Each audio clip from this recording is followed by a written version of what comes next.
Well, good afternoon, everybody. Can you hear me? I like the energy. Okay. Oh, you all came ready. Okay, I like that. Well, my name is Channing Martin. I'm the Chief Diversity and Social Impact Officer of IPG. Thank you. And I have the distinguished pleasure of moderating a conversation between two of my favorite people, Danny Robinson and Fe Noel. So we're going to go and jump in, and I have to, give honor where honor's due. So I will read their bios to you, and then we'll get started into a really fun conversation. So Fe Noel is a women's wear designer from Brooklyn, New York. Brooklyn's always in the house. With a passion for travel, a love for vibrant colors, and penchant, bold prints, I'm sure as you can see up here on stage, she entered the industry at 19 years old, opening a brick-and-mortar boutique for vintage lovers and trendsetters in Brooklyn. That boutique served as a catalyst for today's namesake clothing and lifestyle women's wear brand, Fe Noel, and further stimulated her desire to help women embrace their femininity. Fe is heavily influenced by her Caribbean heritage and large, close-knit family. She especially holds her mother and grandmother in high regard, crediting them for showing what drive, determination, and humble hearts will earn you. Aside from designing, she enjoys helping other young women start their own businesses, which she's able to accomplish through the Fe Noel Foundation, a program for young girls who are passionate about entrepreneurship. Please welcome Fe Noel. Thank you. And Danny Robinson, who probably needs no introduction as well, the Chief Creative Officer at the Martin Agency, is a testament to out-of-the-box thinking. After all, it's not all that common to find a Chief Creative Officer with experience in account leadership and a master's in business. And what's rare in the fact that Danny is black, if you didn't notice that too. Surprise.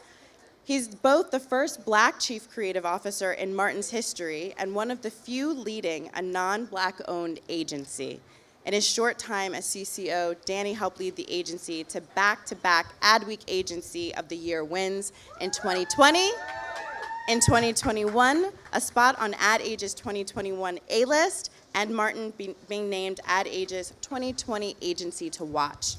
Danny's blend of creative and business acumen leads to a big picture perspective that results in breakthrough ideas.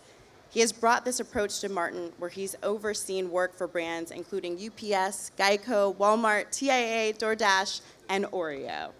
Woo! Okay. No, you can stop now. All right, so we are going to be talking about cultivating lots of things today: skills, brands, ourselves, relationships. But I want to just really start and talk about what cultivate means, because when we think about that, we really think of two things. It's removing and loosening to help improve, retain, and grow and nourish for the future. And so I'm really excited that we get to talk about these two incredible people who have done that throughout their lives, and in their brilliant skills did that together. So we're going to tee up a video to show you what cultivating this relationship looks like and what it produced.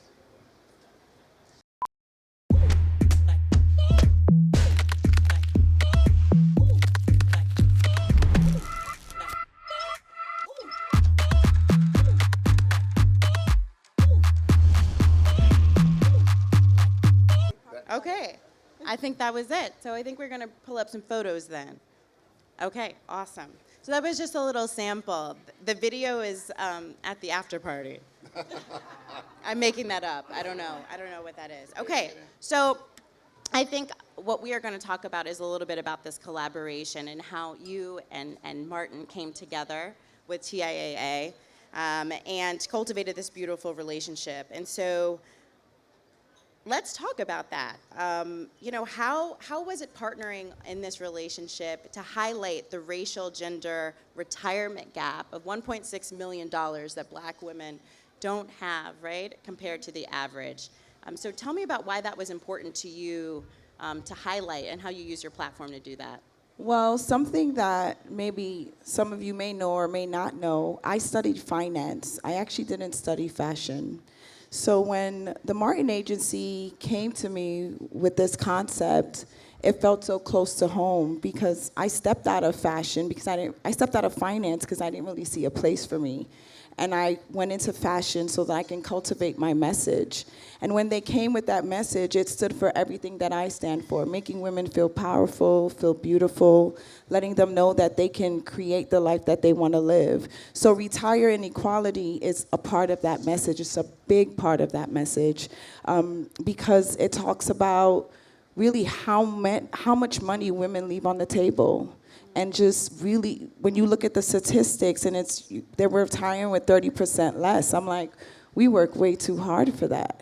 So when they said, like, Fe, this is our message, I felt that because I'm a woman. I'm a woman entrepreneur. I'm a Black woman. And my brand tells stories. It tells some stories that we love, happy stories, but it also tells stories where we can create legacy for ourselves and our family. So it was so important for me to be a part of that. I was so happy that I was able to do that in such a big way. And it was a magical partnership. It just weaved in all the things that I believe, and I think there's so many other women, the women that I dress, that believe that as well. And I'm so excited for when we get the image up here to show you what that partnership produced. I don't want to give it all away. Oh, you can see it. Okay, good. Awesome. So, Danny, when you are working with clients and talented folks like Fe, how do you honor their vision and help to create and produce something like that? Well, it was interesting. Fe was quoted saying that she wouldn't have any part of New York Fashion Week until there was an idea, or that she had an idea that actually meant something, that was more than just the fashion. And then we were lucky to find Fe. It's funny, we talk about it. We were really so excited that Fe said yes, and then we found out Fe was really so excited that we asked her, because we're used to working with people who have her level of fame and success, and they're harder to work with than Fe. Let me just say it that way. Fe came willingly because, as she said, she saw in an idea something that she could get behind that combined what it is she does for a living and her passion, and then something more. And then I think fair to say the only reason you said yes to being in New York Fashion Week with this idea is that it was just not fashion alone, right? Exactly. It was super meaningful. Yeah. And I think that's a little bit of the secret sauce that you have and that Martin has, is being really authentic. And so how do you do that? And what is the role, you think, on the agency side to approach projects, deals, campaigns really authentically? I'm a creative, but I'm going to say it starts with strategy. None of it gets done without a solid foundation and a core idea. And this came out of a statistic. It was about the 30% pay gap. And when you start with something that powerful and that clear, then the question is, well, how do you bring that idea to life? So if you have a foundation like that, a strategy like that the creatives now, all they have to do is come up with a compelling, interesting, exciting, and never seen before idea that will take that stat and bring it to the world in a way that people can identify with it and absorb it. And it looks easy when you see the end. Well, the dress doesn't look easy. No. Sorry. The idea may look easy when you see the end. And Fe, how quickly did you put this dress together from start to finish? Can you tell us? Hours and hours and hours and hours. Yeah, let's talk about it. What was the process to make the dress? So it's so funny that Danny mentioned strategy, because as a designer, you have strategy too. Like, all you have is your point of view. That's what separates you from all the other creatives and designers. It's what's your message? What is it that you want to say? And for me, I'm a very passionate person, and the dots started to connect, right? So when we had this idea, and our first conversation that we had, it was via Zoom at the time, everyone got emotional on the call because they were all talking business stuff, and I was like, I got it. We're gonna close the show. This is gonna be the closer, like how we're gonna close the retirement gap. And that felt so special to me. And everyone that I spoke to be a part of the project, it was all hands on deck. We had like 20 people working late, staying overnight. We're in the showrooms till like 4 in the morning. We were still working the day of the show. And I'm a big energy person, and I feel like everything came together. I was meant to do that dress. I was meant to be in partnership with Danny and the Martin Agency. It was meant to be about TIAA. And the money dress is going to live long past I do. And all the people that worked on it, they have something like a keepsake that they can show their family and their children. It's like a proud moment. So it took a lot of hours. It took a lot of hard work. It wasn't all fun, and I cried some nights because I'm like, what is this gonna look like? But in the end, it was made out of love. Absolutely, you can see that, so that's really exciting. Yeah, a round of applause for the dress. Okay, so we often talk a lot about at IPG, and you hear me say this probably sometimes, Danny, about centering people at the margins. And until we really create strategies and business models that center others, we really won't be able to reach everyone. So I'd like to talk a little bit about, inclusive creativity and how do you help brands identify gaps in the market and untapped customers through creativity? God, again, it's strategy. Well, I'll talk about TIAA specifically. We were charged with helping them. We've had the brand for a while, and we've worked on the brand for a while, and it was a singular message that this was annuity, retirement for life. Income for life. You could retire and you would get money until you were no longer on the earth. And that message was a singular message, but it ignored the fact that there were groups of people who are more significantly impacted by the gap. And we started with women. And you said black women. It's not, the gap is women, unfortunately. It is at 30%. It's how much they leave on the table because they make less, and then if they invested all of that money, it's $1.6 million that they are leaving on the table, which is probably more than most people have to retire with. So we had to identify specific groups that were more directly impacted, and we started with women. And we moved to Black Americans, and that's the group we're working with now. And it is clear that while this message is a message that is true for all people, the brand wanted to make sure that they focused on those who are on the outside, who don't have often access to the financial information they need to make great decisions. And it is important to them, and it was incredibly important to us that it is great when you have a brand that you can do great work for, and that's wonderful, but it is a bonus when you can have a brand and a client who wants to not just do great work, but do great work for the world. Absolutely. And do great work for people who may be missed and left out. So it is, it moved from a general message to a really specific message, and we're going to continue to hone those messages and continue to go after that gap until that dress has $2 or $3 on it. That's right. I think that's the goal, that the dress is just a naked bodice with no train. A G-string dress? A G-string dress would be great. There you go. I love that. We'd be very happy. Okay, we'll make that happen. And you talked about, the brand, and I think a trusted brand is really crucial. And you both evoke so much emotion in your work. I mean, I've seen other work that you've done with other brands, and all of the work that you do, Fe, and there's meaning and joy behind it. So, Fe, could you talk a little bit about how you cultivate trust with your consumer through your brand? I want to use the word strategy because Danny keeps saying that, but honestly, that feeling was innate for me. For me, my pillars were quality, consistency, and authenticity. And when you see me, when you interact with me, I want you to feel that. When you interact with the clothes, I want you to feel that. When you put it on, I want you to feel that.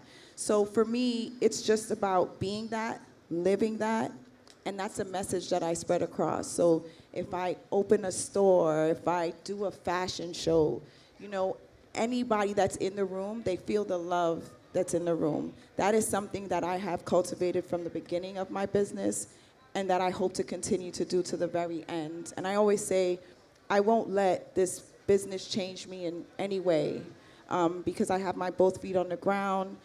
The message of my mother and my grandmother, the humble hearts, it's so true. It's so true to who I am, and it's how I build my business. It's how I run my business, and it's how I interact with people as well. And it's true. I mean, I remember stepping into the showroom and it was just, I heard someone say today, it was love at hello.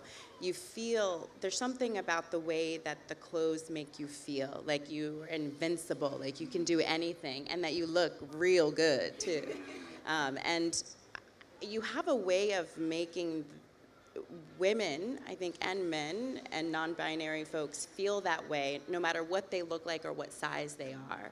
And that consistency is there. And so was that intentional when you started this, or did that evolve? I think it evolved. It wasn't intentional where I said, okay, Fe, you're gonna do this. It was just the idea of being. Like always making sure, like, are you being yourself? Does this feel like you? Does this partnership feel right? Is it saying an extended message of what you want to say? So it came by making choices to where I've ended up here to now I can speak on it and I'm saying, oh, this was intentional. But not in the beginning. It's now I can look back and say you only speak when you have something to say. You only do when it's something powerful that's going to impact more than just yourself. And it's those sort of pillars that has led me to that. I can't say that I was strategic in thinking that way. I was very young when I started. I knew I had a very, a unique point of view. And it was just about doing that at first, like wanting to be creative, wanting to share what was in my heart. And now I can say, yes, it was intentional. You know, because look at what it has cultivated. Look at the women out here that's coming up to me. Everywhere I go, it's like, wow, you know, I put some genuine energy out there and it's coming back to me. Absolutely. Threefold, I might add. Hello. And so, Danny, as we talk about building trust, how do you do that with all the brands you work with? How do you make sure that they are building trust with their consumers?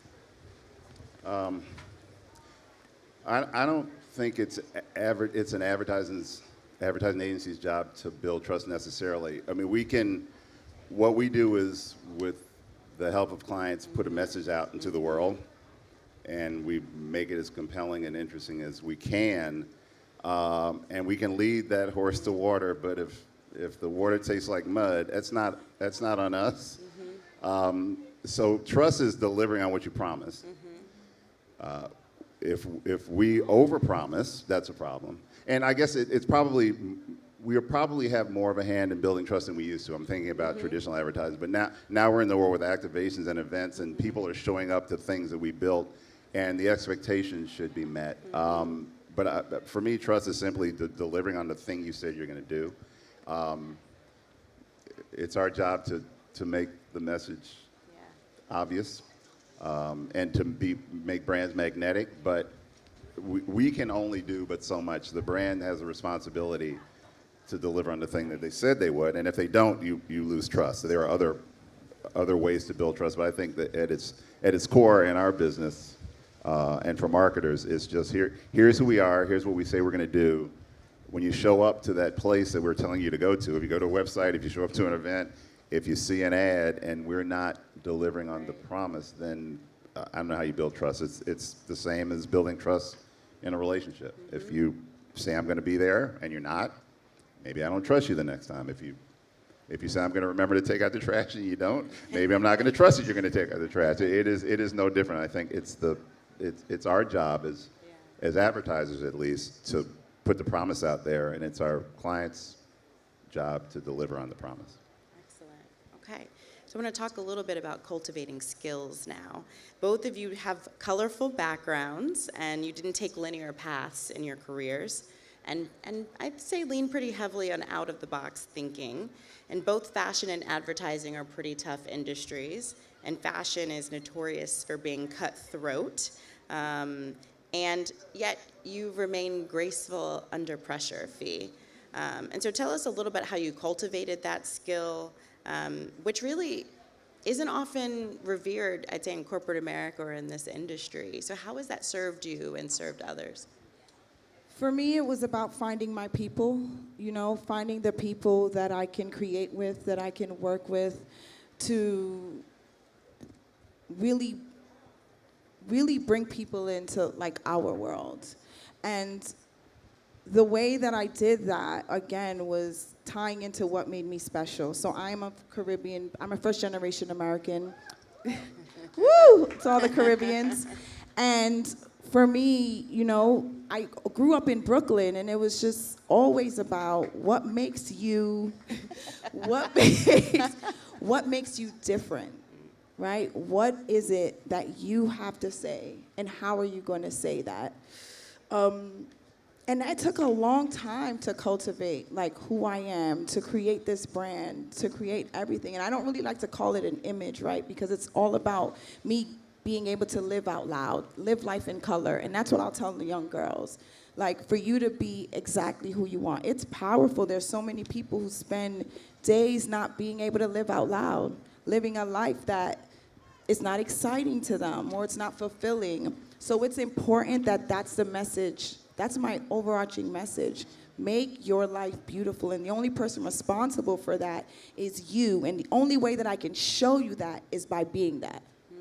You know, and that's how I cultivate, right? Like, that's what people, and they say a child, I have a son at home, and he doesn't listen to me, but he does what I do.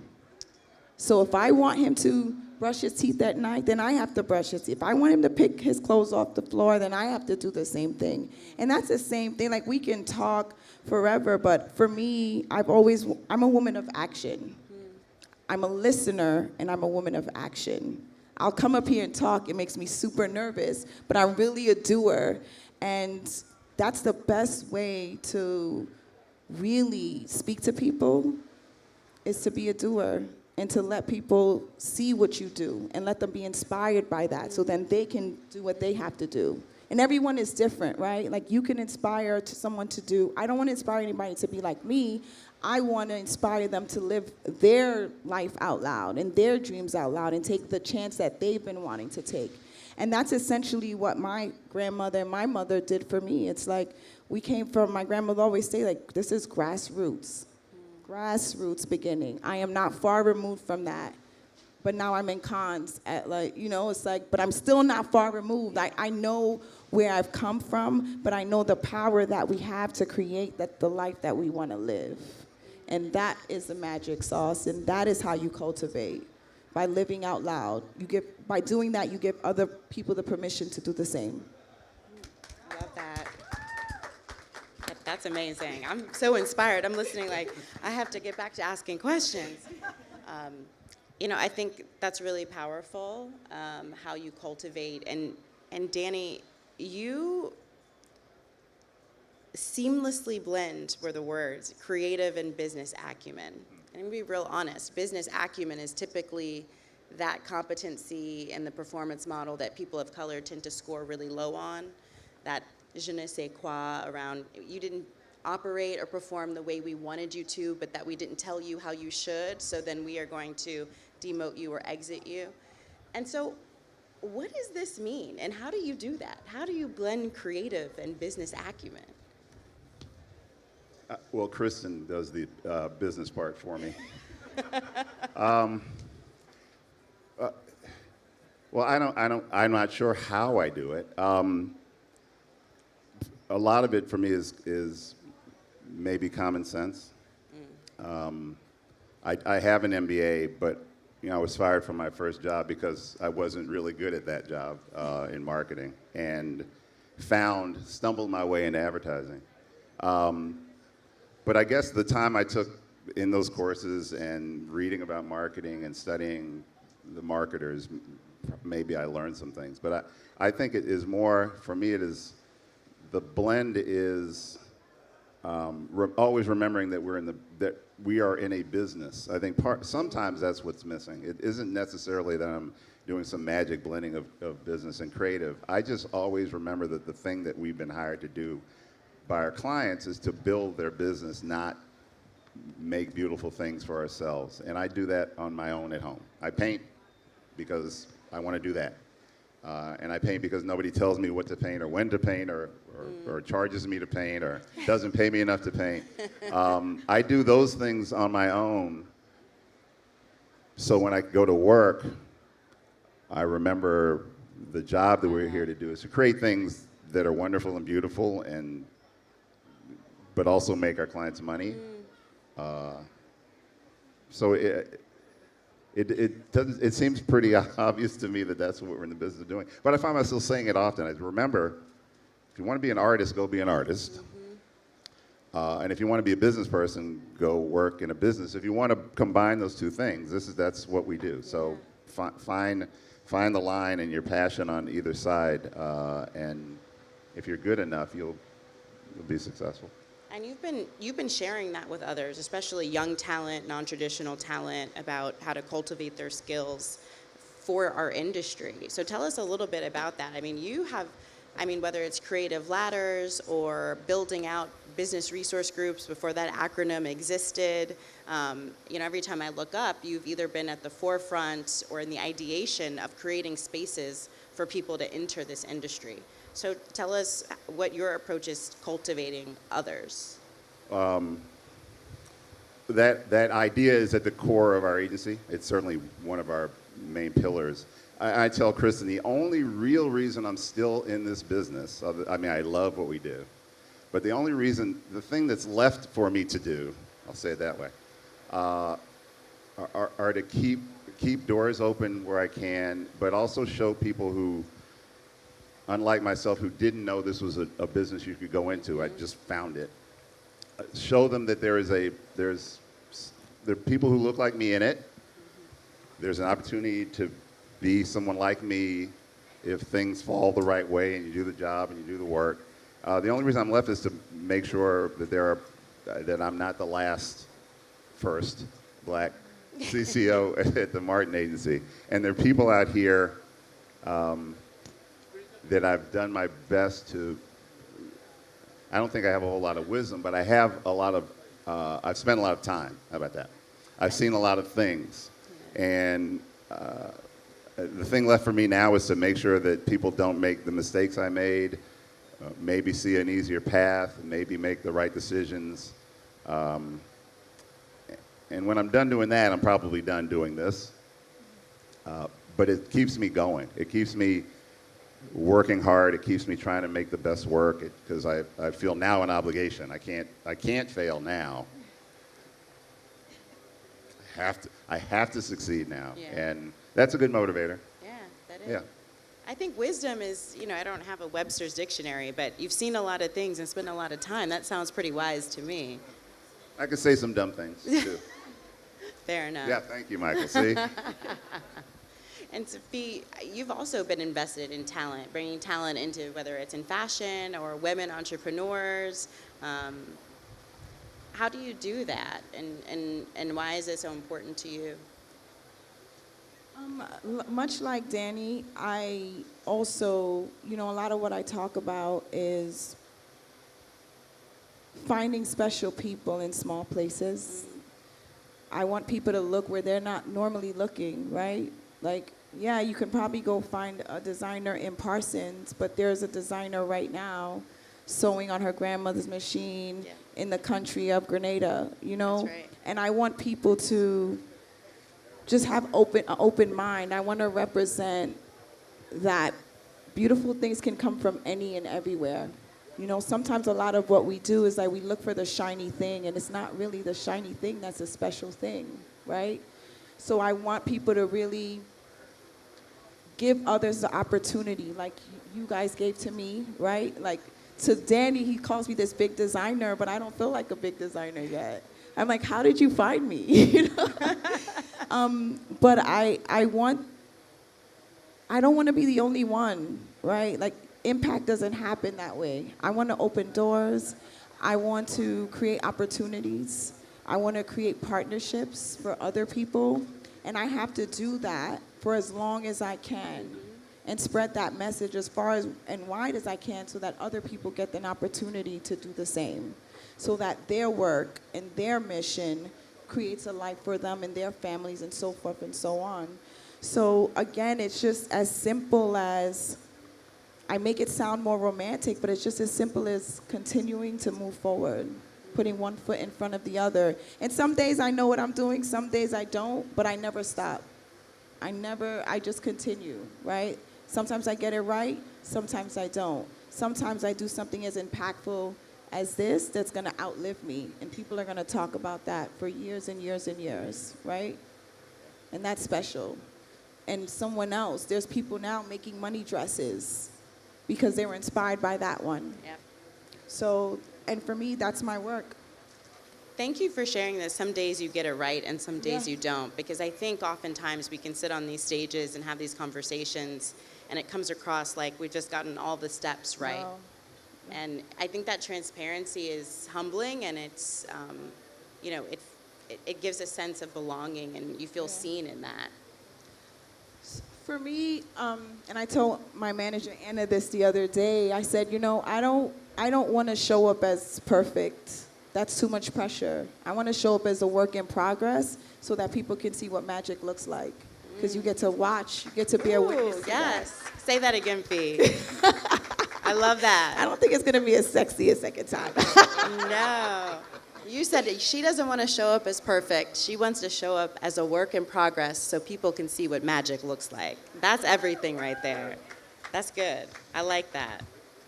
Yeah. What about you, Danny? When I think about your career, I'm like, you're a legend. Everybody knows who Danny is, and So ridiculous. I love it. I think it's great. But so, does it create a sense of pressure for you? Do you feel like you're allowed to fail, or do you embrace failure? I talk about failure a lot. Okay. And it's cliche, but failure is often a result of trying something you haven't done before, Right. or something bigger than yourself. I just told you I was fired from my first job, and I thought that was my career. And it was 2 years in. They told me, you're not really good at this, and I was surprised, but I thought it was good. Failure comes with trying a lot of things. Mm-hmm. And in our business, I tell people who want to get in the business, I say, you have to remember, you might present 10 things and 9 will die. Mm-hmm. You fail more than you succeed.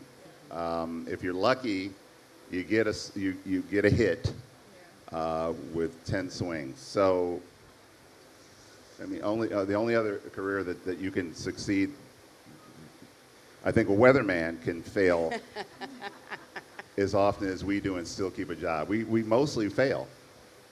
But what we're going for is that 1 or 2 amazing, wonderful hits like the dress that keeps you going back. You say, well, I worked forever to come up with this idea, and this one idea made it, and this thing became real, and the world sees it, and people like it, and it's helping people. I'm going back to bat and try to get the next dress, and that's the thing that keeps us going. So, failure is inherent in our business. Yeah, that's great. I love that. I think we all need the permission to fail and Absolutely. to try new things. And speaking of new things, Fee, you had a really exciting new thing happen just before coming here. I would love for you to share with us what that is. So, 17 years ago, I had a boutique. I was young, didn't know what I was doing, but now I have the opportunity. I opened a boutique in the middle of Little Caribbean, the neighborhood that gave me my start, the neighborhood where I started the brand. And the reason why that's so special, maybe my name precedes me too as well, because Fe Noel in Saks, Fe Noel in Bloomingdale's, Fe Noel here, Fe Noel there. And then I said, no, Fe Noel is going to be right here in Little Caribbean. And I think that touched everyone that has ever supported me. They feel like any dollar they've ever spent was well spent. I feel like I made them proud. And I've cultivated That's right. trust, and I've cultivated community, and I've kept my word, right? I'm going as high as I can go, and I'm still going back home, always. Love that. All the numbers, same hood. Oh, yeah. Exactly. So we're wrapping up, but Danny, is this, like your 15th can? And No, well, yeah, sure. okay, Let's just say that. and Fe, this is your first. My first. Okay, very exciting. So I would like to ask both of you what you want to get out of the festival this week, and leave the audience with something you'd like them to know and take with them this week as well. I'll start. Okay. Well, I hope that most of the people are here primarily because it's a festival of creativity, not just the work, but it'd be great to look at the work, but to make sure you're listening to the people who have done this job and who have made some of the most amazing, next to Hollywood, our industry is responsible for the way people around the world think. Just, Hollywood does it big, Madison Avenue is second. And I would love people to come here and look at the work that is being put out into the world that has an impact, a positive impact on people. Sometimes that's an idea that makes somebody laugh. Sometimes it's an idea to make somebody act, like the dress. Sometimes it's just an idea that gets them to stop and realize that something isn't right. And think about a way to change that wrong. And then look at the work. Just, if you can, this is it for us. This is our Oscar moment. And the best work in the world is here. And taking the work that you don't see, because the work in the world is here. And there's work that if you were US-centric, you may not have Ever seen. And it's great work. So I want people to come here and take back. What I usually do is you leave this place really energized. You want to go back and you want to do something good enough to win next year. I think that happens to everyone. I hope that people hold on to it longer than they usually do, because you end up getting back into the work and the grind and you forget that inspiration. See if you can hold on to that more than a week, more than 2 weeks. Come back to it. Because I think the world needs the kind of work that we're seeing in Cannes. Yeah, that's great.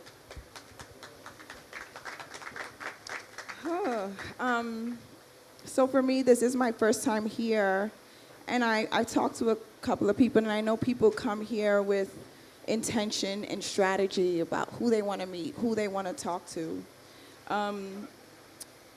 I would say let go of that. Let go of the person that you saw all year winning. Let go of the person like, oh, if I could just talk to this person, and talk to the woman sitting across from you at breakfast, the woman sitting across from you at dinner. I always just want to be inspired, and I'm inspired by ideas, things that I haven't heard before, things that I haven't thought of myself. So I met a woman last night who had a great idea, and I've been thinking about it all day. Yep. So just be open to take home a new idea. Be open. This might not be the person that you came to meet, the person you want to see speak, but be open and smile and talk. You never know who you're sitting next to. You never know who you're running into. And oftentimes, we always look for the shiny star. It is not. The shiny star has a lot of shit. They can't help you. They're trying to survive. They're trying to keep up with their own shit. It's not the shiny star that's going to be open. It's the person that's striving just like you, and maybe you guys can make magic together. So. I love that. Well, thank you both so much. It's been a pleasure partnering with both of you. Thank you, Shannon. Thank you. Thank you, everybody. Thank you, Channing. It was a pleasure. Thank you, Fe. Thank you for our And clothes. everyone is wearing Fe Noel. We are wearing Fe Noel. Thank you.